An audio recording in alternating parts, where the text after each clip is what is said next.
Baik, Kementerian Kesihatan KKM sebelum ini menasihati mangsa banjir di negeri-negeri yang terjejas yang ditempatkan di pusat pemindahan sementara agar sentiasa menjaga kesihatan kendiri, mengamalkan penjarakan fizikal dan memakai pelitup muka. Namun, peningkatan jumlah mangsa yang terjejas menyukarkan keadaan terutamanya buat mangsa dan petugas keselamatan. Dan untuk mengulas lanjut, kita melalui Skype bersama dengan pakar perubatan kesihatan awam Universiti Sains Islam Malaysia, Profesor Madya Dr. Muhammad Zukairi Muhammad Raini. Hello, Assalamualaikum Prof. Ya, Assalam. Okey, baik Prof. Ketika ini, apa yang membimbangkan ialah SOP penyelamatan dan penempatan mangsa-mangsa banjir bagi mengekang jangkitan COVID-19. Kalau Prof boleh jelaskan bagaimana kita nak memahami SOP seumpama ini memandangkan kejadian adalah insiden yang mungkin kita tidak dapat jangkakan dan memerlukan tindakan yang pantas kerana ia melibatkan keselamatan nyawa. Okey, banjir yang melanda di beberapa negeri semenanjung Malaysia dan Sabah pada ketika ini adalah satu bencana alam yang tak terjangka ya. Pada musim banjir ini, tindakan menyelamat dan menempatkan mangsa-mangsa banjir adalah salah satu langkah yang penting untuk menyelamatkan nyawa. Jadi risiko penularan wabak di kalangan mangsa banjir dan petugas juga. Petugas pengurusan bencana boleh berlaku dan golongan rentan iaitu warga emas, mereka yang mempunyai sakit kronik seperti sakit jantung, darah tinggi, kecil manis dan masalah imuniti yang rendah adalah mereka yang berisiko mendapat komplikasi sekiranya mereka mendapat jangkitan. Dan dalam operasi menyelamat, anggota penyelamat hendaklah menggunakan pelitup muka dan sentiasa membersihkan tangan mereka dengan sabun ataupun hand sanitizer sekiranya mereka memegang atau menyentuh mangsa banjir. Begitu juga dengan mangsa, hendaklah melakukan perkara yang sama. Jadi disarankan agar bot-bot serta kenderaan penyelamat membawa stok pelitup muka yang cukup dan hand sanitizer untuk kegunaan mereka. Jadi kita lihat sebelum-sebelum ini penularan wabak dalam kluster-kluster yang besar, iaitu kalau kita tengok di kluster pusat tahanan misalnya ataupun dalam kalangan pekerja warga asing, kesesakan adalah punca utama jangkitan senang untuk merebak. SOP atau garis panduan yang disediakan oleh kerajaan merangkumi persediaan sebelum menghadapi banjir, ketika bencana dan selepas banjir. Jadi SOP ini merangkumi peranan dan persediaan di kalangan petugas dan juga tindakan yang sama perlu dilakukan oleh mangsa-mangsa banjir. Jadi pertama, pusat pemilihan, iaitu agensi yang terlibat mesti memilih, kalau boleh kita pilih sekolah menjadi pilihan utama.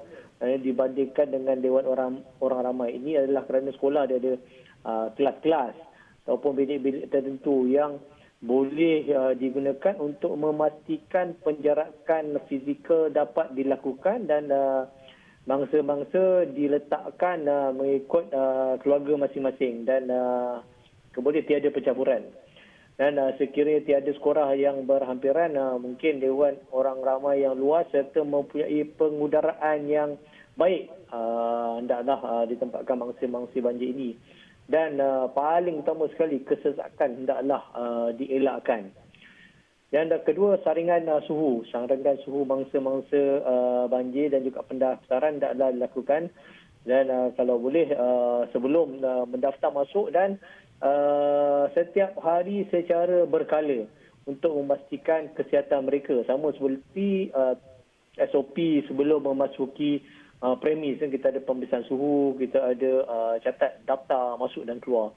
Dan pemakaian pelitup muka bagi petugas dan juga mangsa-mangsa banjir adalah perlu dan hendaklah diwajibkan. Selain daripada itu, pencuci tangan, hand sanitizer hendaklah disediakan di tempat-tempat yang mudah dicapai, mudah dilihat, mudah dicapai, mudah digunakan oleh petugas dan juga mangsa-mangsa banjir. Prof, jika mereka keadaan yang bergejala hendaklah diasingkan dan diberikan rawatan.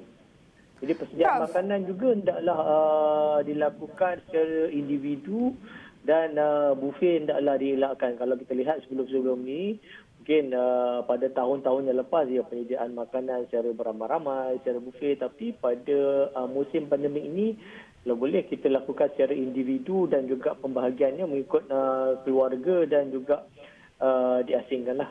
Jadi kesimpulannya, SOP yang disediakan ini adalah bertepatan dan perlu diamalkan bagi memastikan SOP menyelamat, memindahkan serta menempatkan mangsa bukan saja berjalan dengan lancar, bahkan ia adalah satu proses yang selamat.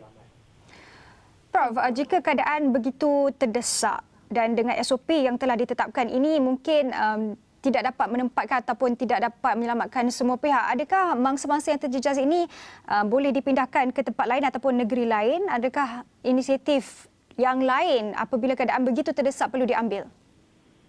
Ya, jika tiada tempat yang berdekatan, pada pendapat saya boleh dipindahkan jauh sedikit supaya penjarakan fizikal ni ataupun kesesakan ni, penjarakan fizikal mampu dilakukan dan kesesakan perlu dilakukan. Sebab kalau kita lihat kluster-kluster sebelum ni pun dia punya punca utama, dia punya keyword dia ialah kesesakan. Jadi ini yang perlu kita elakkan.